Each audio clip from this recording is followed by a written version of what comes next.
গত শুক্রবার থেকে উজানের ঢল ও ভারী বৃষ্টিপাতে বাড়তে থাকে তিস্তার পানি।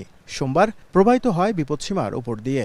এতে বিপদে পড়েন চর ও নিম্নাঞ্চলের বাসিন্দারা। তবে মঙ্গলবার সকাল থেকে বিপদসীমার নিচ দিয়ে প্রবাহিত হচ্ছে তিস্তার পানি। বাসিন্দারা জানান, এবারে উজান থেকে ঘোলা ও কাদাযুক্ত পানি আসায় চরাঞ্চলের ঘাস সহ গবাদি পশুর খাবার নষ্ট হচ্ছে। এছাড়াও ক্ষতি হয়েছে আগাম আমনের বীজতলার। নদীরা খনন করে দুই পাশে পার দিয়া পিচিং করে দিলে ডাম্পিং করে দিলে বান্ধা দেয়, তাহলে আমরা কিছু মোটামুটি রক্ষা পাইতাম। এই উজান ভাড়ি বালু দিয়ে ভরাট, এটা খনন হওয়ার কথা, খনন হইলেই আমরা সেফ পাই।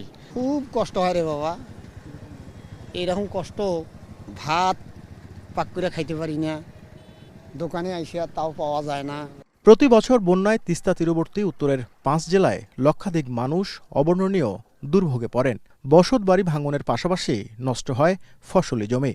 গবেষণা বলছে, শুধু বন্যায় উত্তরাঞ্চলে বছরে ক্ষতি হয় 10,000 কোটি টাকারও বেশি।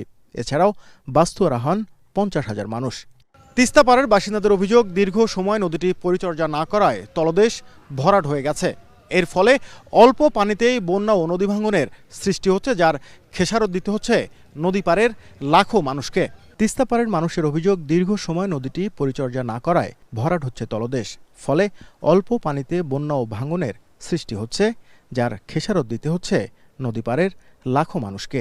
পানি উন্নয়ন বোর্ড করতেছে, ওনারা তো বলতেছে এই কাজ করবো, ও কাজ করবো, বস্তা ফেলবো, ব্লক ফেলাবো, কিন্তু একটা তো কাজও হইতেছে না।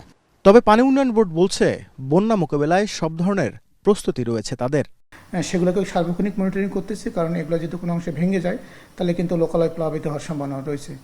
সেক্ষেত্রে আমরা মনিটরিং করতেছি এবং কোথাও কোনো ধরনের সমস্যা দেখা দিলে আমরা তাৎক্ষণিক ব্যবস্থা গ্রহণ করতেছি।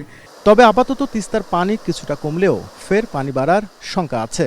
এতে করে নদী তীরবর্তী বিভিন্ন এলাকা প্লাবিত হতে পারে বলে জানিয়েছে পানি উন্নয়ন বোর্ড। নাজমুল ইসলাম নিশাত, এখন নীলফামারী।